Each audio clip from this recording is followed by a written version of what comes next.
Hi, I'm Layla, and I figured out two things very early in life. One, my older sister Fiona is dumb, and two, she really hates me. Fiona is a year older than me, but it didn't take me too long to catch up with her. I was talking before she did, and I learned how to read while she was still struggling with the alphabet. My parents loved showing me off, and I think it really bothered Fiona. Sweetie, why don't you recite the poems you learned for our guests? Layla, tell your aunt the cool thing that you read in your encyclopedia yesterday. Just then, Fiona came running, wearing her bathing suit over her clothes. Look at me! I look like a mermaid in my baby soup! Your what? My baby soup, Mom! Baby soup? This, You don't understand anything I say. Oh, just help me take it off. It's stuck in my limbo. I think she's saying her bathing suit is stuck in her elbow, Mom. Oh, I see, Layla. You're so bright, silly Fiona. Did I mention that? I sometimes taught Fiona the wrong words because it was funny when she sounded stupid? Yeah, I'm not very proud of that now, but that's not the only reason she hated me. I was the only one in my family with red hair, and my parents loved it, especially Mom, who would do all sorts of hairstyles. Layla, your hair looks so magical. Let's try braids today. You know why it looks magical? Because she's a leopard clown. You mean a leprechaun? She told me all the time that my parents pretended to like my red hair, so I wouldn't feel bad. When you were born, Mom and Dad cried tears of ugliness for days. They even tried to give you up for adoption. No one wanted you. And one time she even tried to chop my hair off. And things got worse when in 8th grade she failed a class and ended up being with me. As if our parents weren't enough, our history teacher, Miss Sheldon, loved comparing her to me in front of everyone. Your assignment is just appalling, Fiona. Did you see your sisters? Magnifique! Why can't you be more like her? Didn't you do any research? What's there to research? Someone ugly said something dumb to someone boring a long time ago, and then some lame war broke out. Who cares about this stuff? A person who wants to have an educated mind? Who cares what's on the inside when the package is this pretty? Looks are not important. Huh? That's ugly people talk. Did your boyfriend ever say that? Oh, wait. I bet you've never had one. Detention. Now. The next day before history class, I saw Fiona putting a mug of coffee on Miss Sheldon's table. While everyone else was snickering, I was instantly suspicious. Fiona, what are you up to? What? I'm just trying to make up for my behavior yesterday. What did you put in there? I don't know. Maybe some spit, maybe some laxative, maybe both. Who can say? Just then, Miss Sheldon walked in, and Fiona handed her the mug sweetly with an apology. But I tried taking it away from her.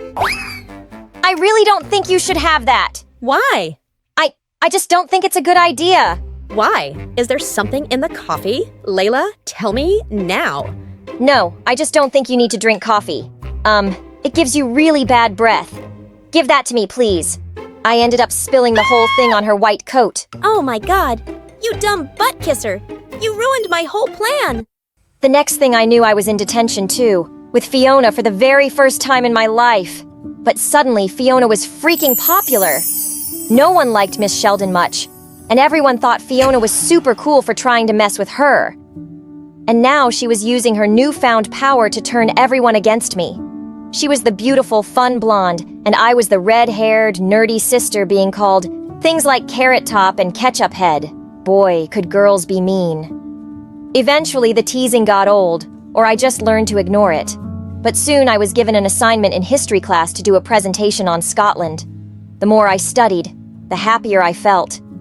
There were so many cool red-headed Scots, and I definitely felt better about my hair. Before class, I went to the bathroom to change into a kilt. I had spent hours making it just for the presentation. But just then, my sister walked in. She pulled out her phone and started taking pictures.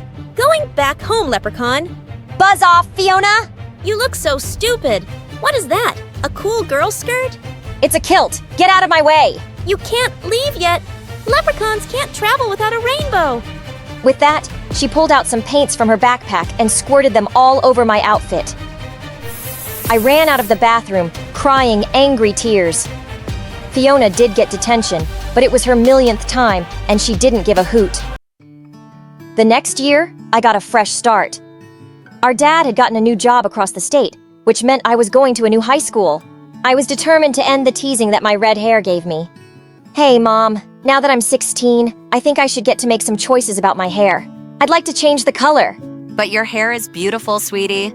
I know you like it, Mom, but I just want to try something a little more mature, you know? I guess if that's what you want, you're growing up so fast. Thanks, Mom! I ran straight to the store and bought a box of black hair dye, and it worked. My hair was dark and silky. No more red. Do you think that'll fool anyone? You can't cover up what you are, little leprechaun. Whatever, Fiona. Don't you have something stupid to do? Go away! Just saying. The truth always comes out. The first day of school was like a dream come true. No one said anything about my hair. I blended right in and even got a few compliments on my cute outfit, which I'd added some accessories to myself. Fiona was right back in with the cheerleaders, but this was the first time she and I were in a co-ed school, and being around boys was making her even dumber. The football captain and I went out last night, but he never called or texted me back. I don't get it. I think he was even hiding from me in school. Okay, how did the date go? It was amazing, like we were meant to be. There was just one awkward moment when this weird girl came to our table and started flirting with him. And I bit her hand really hard. I'm sure she got the message that he's not interested in her. He was just too nice to say it. You scared him off, you psycho! How about you don't act like a jealous, blood-sucking vampire next time? But she continued her serial dating and getting heartbroken, and I was getting sick of her stories. It's not like she took my advice. Other than that, school was going great. I was doing well in my classes and had even joined the drama club as a costume designer. A play was being held soon, but the main actor fell ill right before the performance. I had to make sure his understudy fit in the costume, but I didn't even recognize him. I ran frantically through the dressing room shouting, "Hey! Is there anyone named Skylar here?" Yeah, that's me. Okay, I need you to take off your clothes right now. He grinned, and I blushed as people around us started laughing. I didn't... Okay, wait. Let me start over. You need to try this on right now, and I have to make sure this fits you. I'm the costume person, not a pervert. I know, I've seen you around, Layla. Right. I'll just change into this and be right back. This Skylar was freaking cute, and he knew my name. His shirt was missing a button, and my heart was skipping beats as I stitched it on. There! You're all set! Thanks, Layla. Wish me luck. Break your legs. A leg? Only one? Single. Just a figure of speech anyway. Ugh, gosh, I sounded dumber than Fiona. So I was quite surprised when Skylar came and sat next to me at recess the next day. He was funny and sweet, and I was having a great time talking to him. By the way, I'm part of the student council, and currently we're deciding on a theme for the homecoming dance. Any ideas? I can never think of anything other than sports themes. If you like sports, maybe you could do the Scottish Highland Games. Wow, I love Scottish stuff. This is a really good idea. Thanks, Layla. Just then, Fiona dropped her butt right next to him. Mind if I join your table? I'm Fiona, Layla's sister. Don't mind at all. Also, I couldn't help overhearing your conversation. Homecoming is all about the football games. We should totally do a varsity theme. I'll wear my cheerleading outfit. It'll be so cool. I was fuming. I couldn't believe she was butting herself into this too. Didn't she have enough guys to date? They just couldn't let me be happy.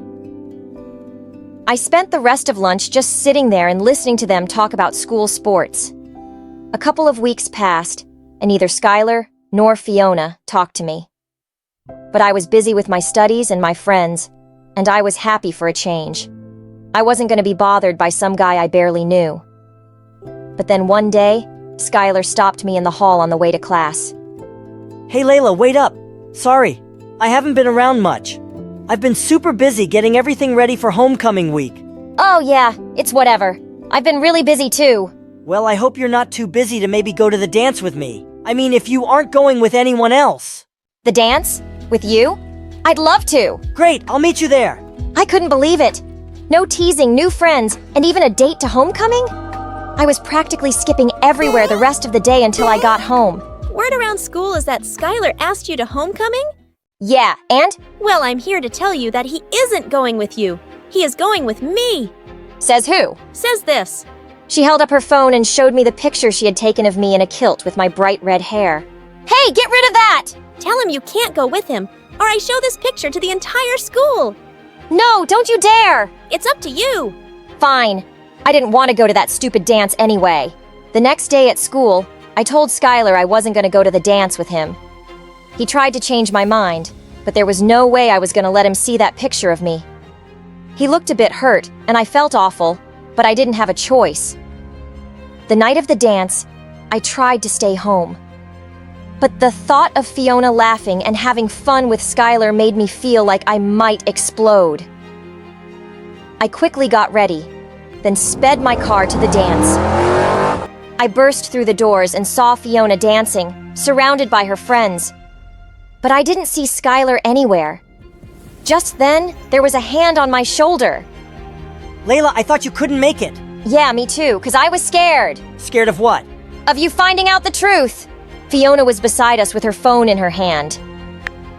Within a few seconds, everyone's phones were going off, including Skylar's.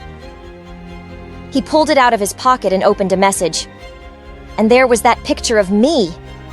She had sent it to everyone. Wait, is that you, Layla? You know what? Yeah, that is me. I dyed my hair black, but it's actually red as a tomato. And if you hate it, then you're all just shallow and stupid. Hate it? I love it. What? What? Layla, you're cool the way you are.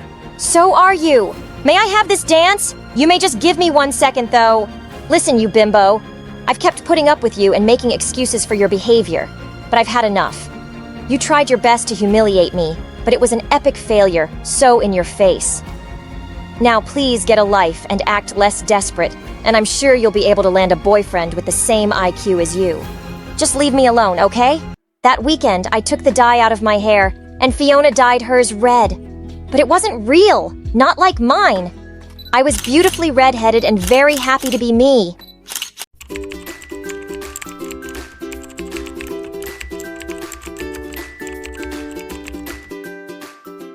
Hi, my name is Lola, and I'm from Atlanta. Please like and subscribe. When I was a kid, my parents and I had adventures all the time. We played hide and seek. We fought monsters in our backyard. My life was fantastic. But when I turned 3, Mom gave birth to an evil witch named Genevieve. Genevieve, we love you more than anything in the world. Here you go, honey. Hey, I was playing with that. Jen started walking at 9 months old. At 2, she could write her own name. And at 3, she could do the alphabet without making any mistakes. When Jen was 7, she won her first national spelling bee. She got a huge cash prize, and the reporter came over to interview her for the cover story of a magazine. I'd like to thank my parents. I couldn't have done this without them. We're so lucky to have a genius daughter. She's our pride and joy. My parents kept gushing about Jen for hours as I sat in the corner. When and the reporter finally said it was time for pictures, I joined my family for a photo, but Jen insisted that I stay out of it. My parents tried reasoning with her, but she was beyond reason. It's my moment, and she'll ruin my image with her stupidity vibe. Like my brain sees pictures with this special lens, and I'll be able to feel her dumbness every time I look at the pictures. I can't explain how my brain works. Just make her go. So Mom gave me some money for ice cream and told me to wait outside while the photo shoot happened. A couple of months later, I came home from school and found Jen sitting on my bed, and all my stuff was gone. Mom and Dad said I could switch. This room's bigger and has more space for my trophies. But this is my room. Mom, Dad, may Jen give me my room back? Lola, stop being ridiculous. You don't need a room this size. You don't have any trophies. Jeannie, do you need anything? Should I put up some more shelves? A new bookcase? I was so mad I threw myself on the ground and started screaming. This sucks, I'm leaving and I'm never coming back. I'll show you I'll get a new family that will appreciate me. I stormed out of the house. I got to the driveway and realized I had nowhere to go, so I decided to hide out in my treehouse. But then something crazy happened. My stomach started rumbling and I searched through my pockets to find a candy bar. Then out of nowhere, this girl appeared and snatched it out of my hand. Hey, that's mine. This is my treehouse. Get out. I don't see your name on it. It's written right there. Oh, Then the strange girl wrote the word Madison on the wall. I guess we're roommates now. We'll just have to share. Madison and I spent the rest of the day together. Then my mean old parents told me to come inside for dinner. They didn't even miss me or remember that I'd been upset. After that, when I wasn't at school or watching Janet spelling bees, I'd run out to the treehouse and spend time with Madison. One time we were pretending to have a sword fight in the backyard. It's over for you, Madison. Give up now. You'll never take me alive. Suddenly, Jen appeared out of nowhere. Lola, who are you talking to? Madison. Duh. Who's that? I turned around to introduce Madison, but she seemed to have vanished into thin air. She was just here. Must have scared her off with your mean vibes. I thought Jen would say something, but she just gave me a weird look I think you're old enough to not have an imaginary friend. and went back inside, and Madison instantly reappeared. Where did you go? I didn't want to meet your stupid sister in there. I got you. You're dead. When I was 12, I started junior high school, then Madison started sneaking into my school. She'd make funny faces and tell the best jokes. Madison, you're hilarious. Stop. Please. I'm going to pee my pants. Who's Madison? Is she talking to the wall? Madison told me cool stories, and she was such a gossip. She knew everything about everyone, and she always had my back whenever a bully tried to mess with me. Having her around made me stronger and braver. Hey, ugly, get out of my way. Who are you calling ugly? You look like a rat and your breath smells like poo.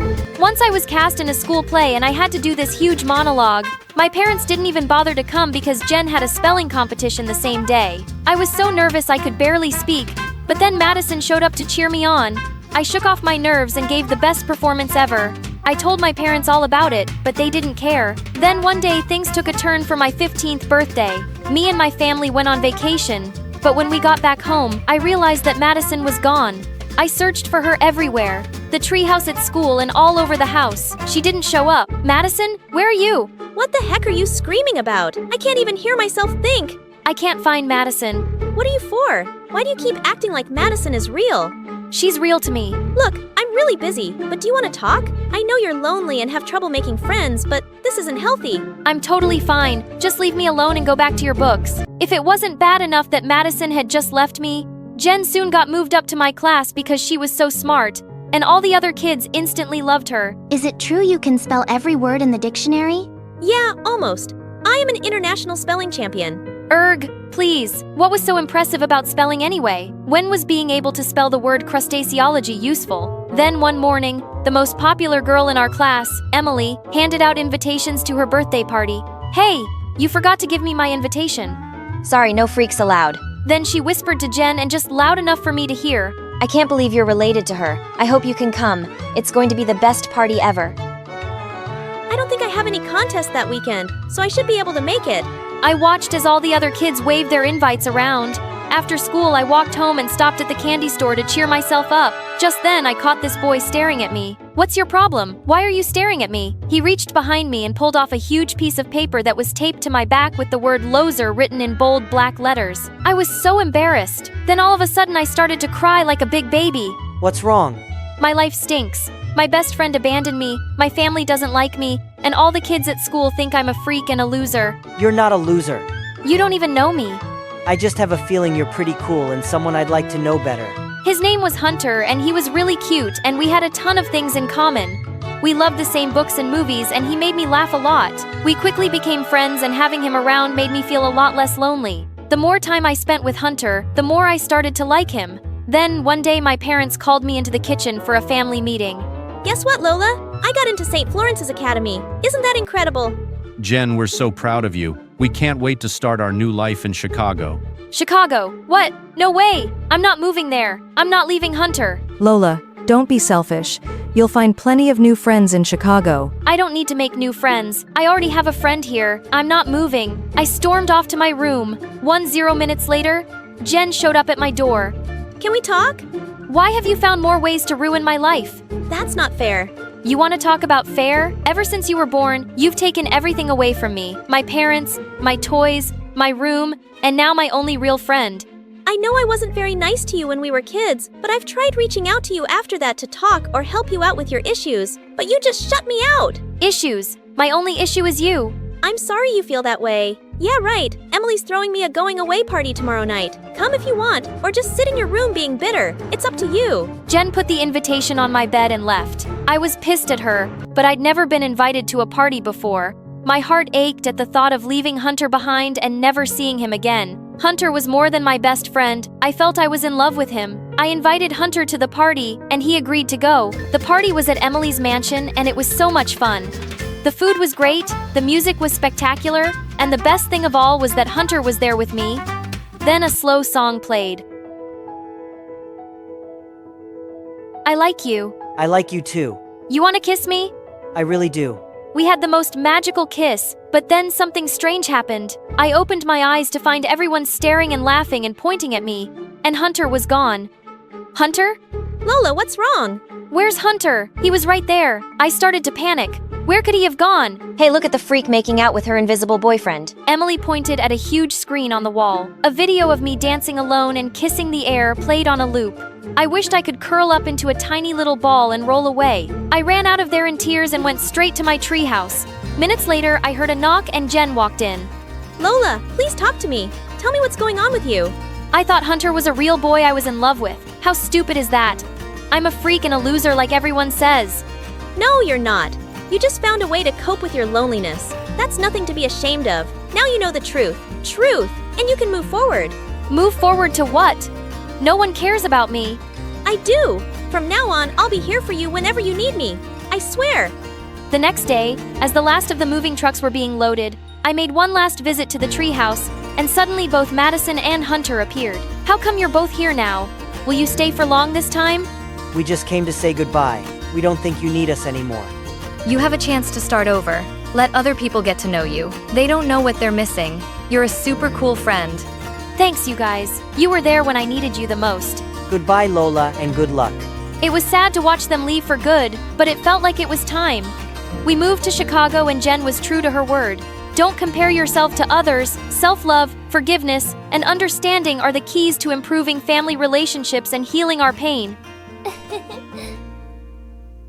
Hey friends, I'm Nora from Atlanta. Please like and subscribe to Fareev for amazing stories. I was born just a minute after my twin sister, Suki. She was my twin, but we were nothing alike. We didn't even look like we were sisters at all. Suki, with her long golden locks and blue eyes, seemed like a Barbie doll. As for me, I might have looked like a Cabbage Patch doll. There's a saying that families are like fudge, mostly sweet, but Suki is absolutely crazy. All she ever wanted to do was have fun, and she was born with a really short fuse.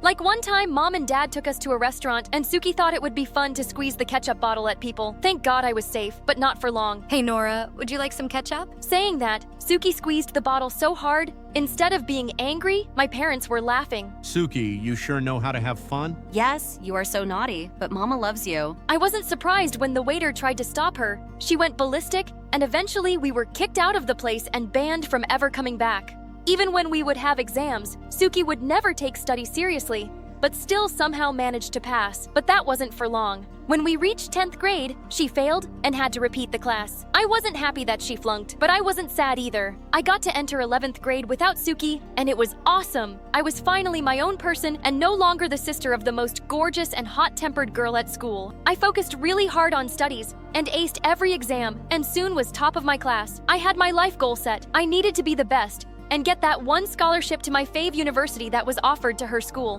While my parents were happy that I was excelling in my studies, they were even prouder that Suki joined the cheerleading squad.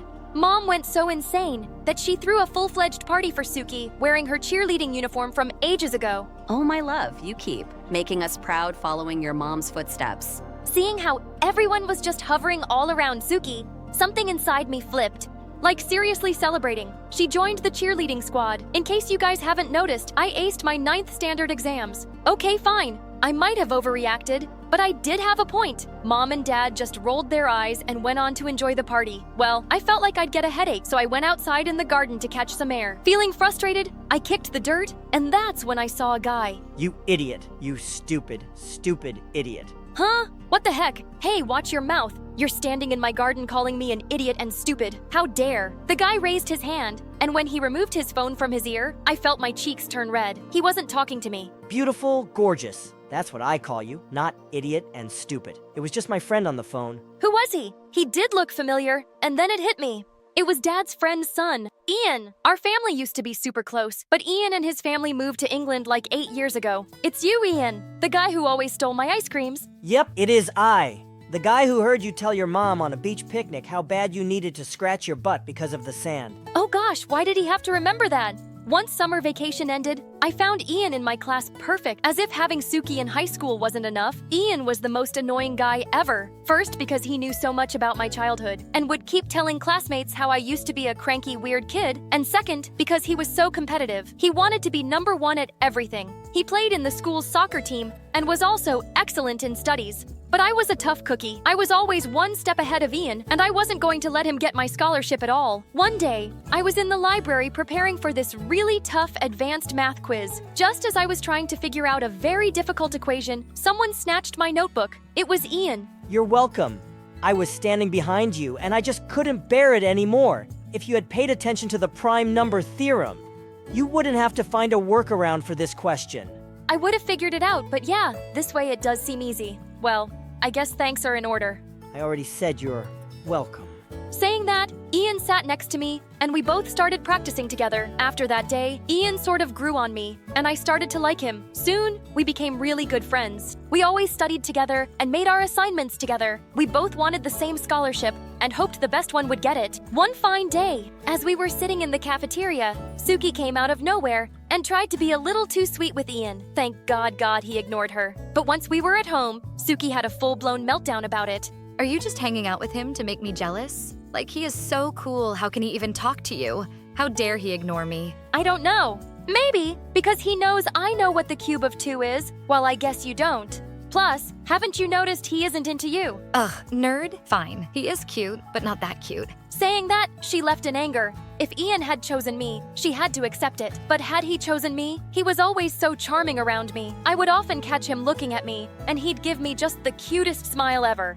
We'd always sit together and study together in the library. He even walked me home every day, after school too. Every time he'd touch my hand, I felt as if my heart flipped, but we were just friends, nothing more. One day, Ian and I had to meet in the library to discuss an assignment, but he didn't show up. When I went looking for him, I saw him with Suki in the empty hallway. He was holding her hand, and they were super close. I felt gutted, and I ran home and locked myself in my bedroom. Mom and Dad tried to talk to me, but I didn't let anyone in. Later that night, I felt hungry and went to get dinner. That's when I heard Suki talking to one of her friends. I almost ignored it, but the moment she said Ian's name, I lost it and barged into her room. I know what you're doing. Which stay away from Ian. Got it? Is that him on the phone? How could you? Suki? What the heck? Get out of my room. Nora, stop being a nosy jerk. Saying that Suki pushed me out of her room. And the entire night I felt so angry. It was my fault. I had been too scared to tell Ian how I felt. I needed to fix this. So the next day, the moment I saw Ian, I dragged him into the library and confronted him about Suki.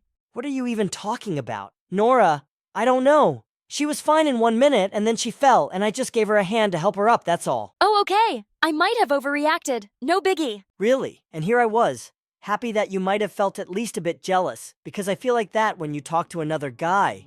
Oh, you do? And why is that? Because maybe I'm falling for you. Me too. Saying that, Ian leaned in and kissed me. The following week, it seemed as if Ian and I were inseparable. I felt like I was on cloud 9. But Suki, gosh, every time she'd see Ian and me together, her face would turn red as a tomato, as if I cared. One night, I was in my room ready to sleep when Suki knocked on the door. Hey, I was wondering, can we talk? About whatever it is, make it fast. Nora, I know I'm the perfect sister, and I guess I steal the spotlight from you a lot of times, but still, I am your sister. And I want to tell you that Ian, well, he isn't exactly the guy you think he is. He's sort of hit on me, and he's using you, Nora. He is. Oh God, this was a new low for Suki. I knew me being with Ian made her feel jealous, but this was way too much. Without even thinking, I grabbed her arm and shoved her out of the room. Suki, you are not the sun. The world doesn't revolve around you. For once, it's about me. Stay back. I was fuming with anger.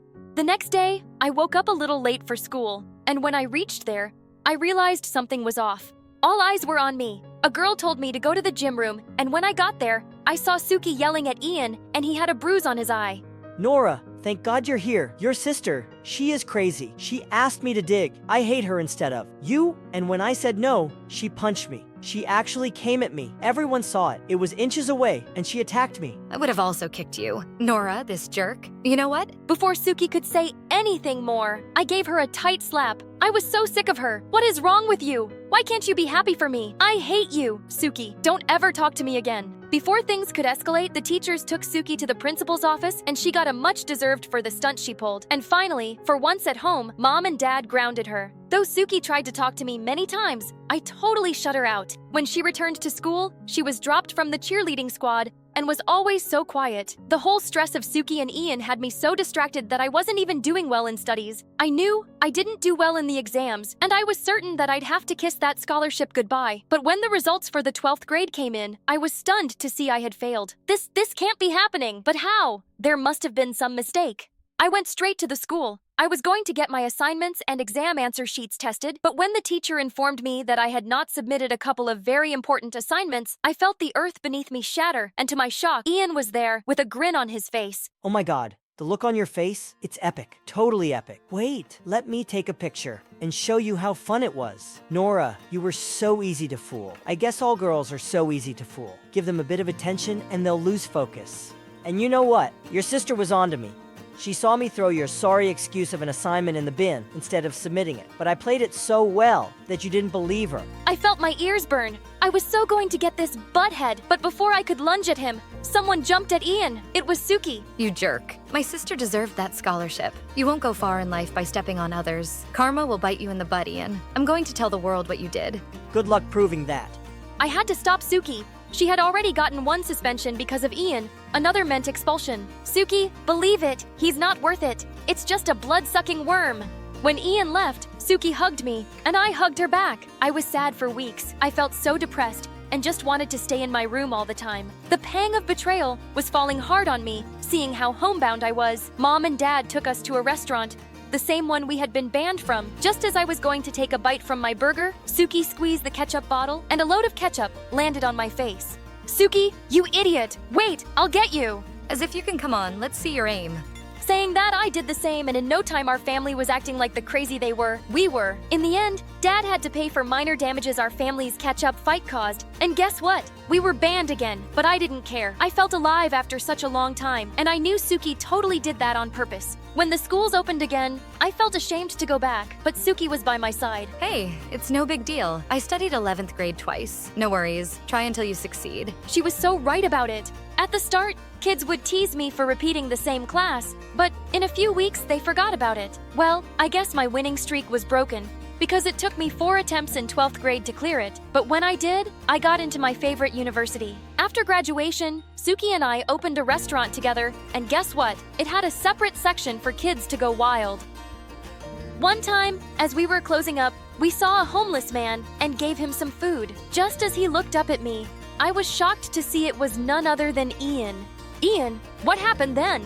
Ian told me how he got into college and how a girl broke his heart, making him go into a depression and lose focus and failed miserably. Even his parents disowned him in the end. I knew it was karma, just like Suki had said many years ago. I gave Ian a few dollars as we both walked towards home. Remember to always be kind. Before the story ends, I want to tell you that mealtime is a time to enjoy food, and we shouldn't disturb others during it. And throwing away someone else's test is not a good thing. We must respect their efforts.